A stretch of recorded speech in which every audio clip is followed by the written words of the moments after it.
Bismillahirrahmanirrahim. Урматтуу туугандар, кадырлуу мекендештер. Кур'ан медиа каналы адаттагыдай Кур'ан алифбе сабагынын 17-ci сабагын сунуштамакчы. Бүгүн биз сабагыбызда 29 тамгасы тыбыштын ичинен сот тыбыш менен таанышып өтөбүз. Анда эмесе сабакка көңүл буруңуздар. Эң алгач адаттагыдай биз ушул сүрөттү карап, сот тамгасы кайсыл жерден чыгат, чыга турган ордун махражын жакшы көрүп түшүнүп алыш керекпиз. Бул сүрөттө бизге көрүнүп тургандай, сот тамгасы тилдин учу алдыга астыңкы тиштердин иш жагына тийген жерден чыгат.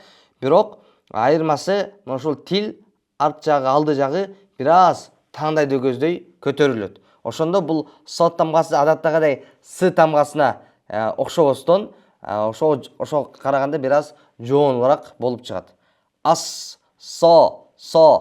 Эгер са десек, анда бул сот тамгасы эмес, син тамгасы болуп калат дагы, бул ката болуп калат. Ошондуктан сот тамгасын чыгарганда биз көңүл бура турган эреже ичке чыгарып алуудан сактанабыз. Жана экинчиден сот дегенде мына эриндер кош кылбайбыз. Мисалы сиздерге баардыгыбызга түшүнүктүү болуштугу үчүн ката айтылышын бир катар айтып өтөбүз. Сот деп айтыш бул тажвид уламаларында, кыраат уламаларынын баардыгын айтышына караганда бизге пайгамбар саллаллаху алейхи вассаламдан тартып мында ушундай окулат деп айтылган эмес. Жана ушундай окуш, эринди кош кылып сот деп окуш бул ката. Турасы эринди кыймылдатпастан, эрин жайбайбыз дагы, созбойбуз дагы өз абалына калат. Болгону ошол тилди көрүп турганыңыздардай алдагы астыңкы тиштин иш жагын тийгизип, арт жагын бир аз таңдайга карата көтөрүп айтабыз. Сод, ас, сод, сирото. Мына ушинтип айтканга өзгөчө көңүл буруш керекпиз.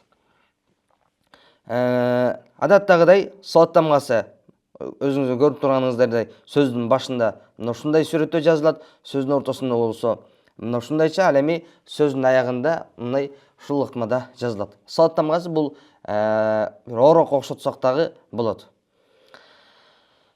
Сот тамгасы эгер үстүндө фатха менен келсе, анда со деп окулат. Эгер касра менен и кошумча аракет менен келсе, сы деп окулат. Эгер домма менен келсе, анда су деп окулат. Ошондо жалпысынан айтканда со, сы, су деп окулду. Анда эмесе сот тамгасын буга чейинки келген тамгалар менен кошуп окуп көрөбүз. Сун, сиф, фас, сороф,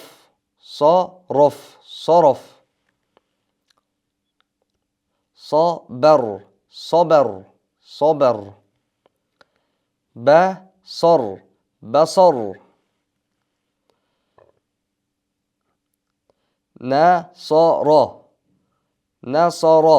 насоро, янсуру.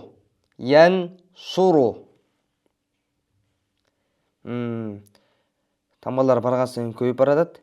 Истебсоро.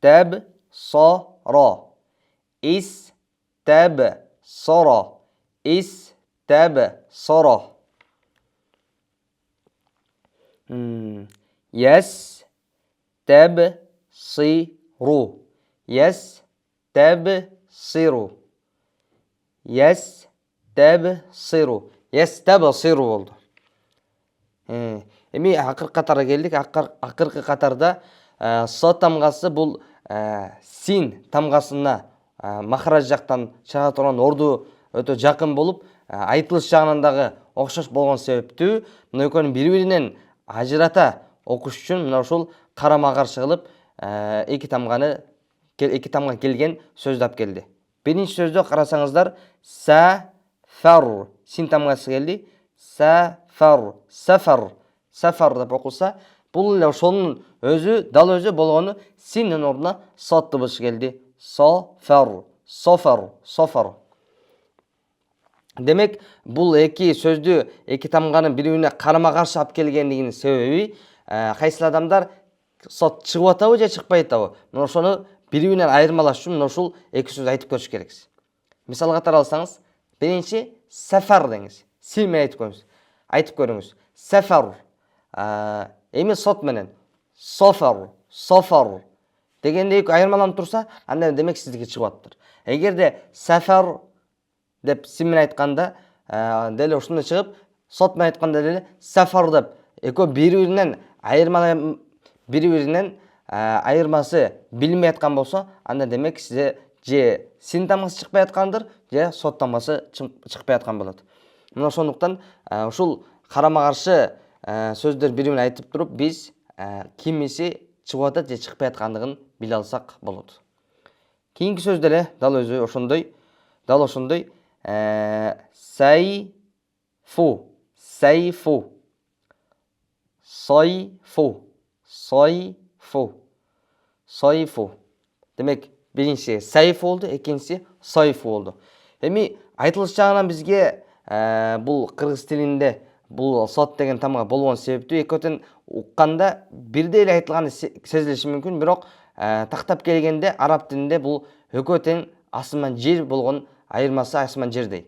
Мисалга катары алсаңыз, сайфу бул араб тилинде кылыч, сайфун деген кылыч деген маани болсо, ал эми сайфун деген бул араб тилинде жай деген маани берет. Ошондуктан бир эле тамганын бир аз эле жоон же ичкесинде эле өзгөрүп кетүү менен маанилер өзгөрүп кетет. Мына ошондуктан ошол Куран окуп атканда биз Курандагы маанилерди өзгөртүүдөн сактаныш үчүн мына ошол Куран алфавит сабагынан жакшы машык окуй турган болсок, Аллах буйрса, Куран окуп атканда дагы бизден ката кетпейт. Жана акыркы сөз интасаба, интасаба, интасаба, интасаба, интасаба, интасаба, интасаба болду. Мына ушинтип бүгүнкү 17-чи сабагыбыз аягына келип жетти. Урматтуу туугандар, бул сот тыбышы биз жана сабактын башында айтып өткөндөй жоон тыбыштардын катарында турган тыбыш. Мына ошондуктан бул тыбышты ички айтуудан сактанып, элинди кууш кылбайбыз. Сод, со, сы, су деп туура айтканга аракет кылып машыгабыз. Аллах таалам бардыгыбызга Куран алфавитин тез арада, жакшы ыкмада бүтүрүп, ар дайым Куран окуп жүргөнгө мүмкүнчүлүк берсин.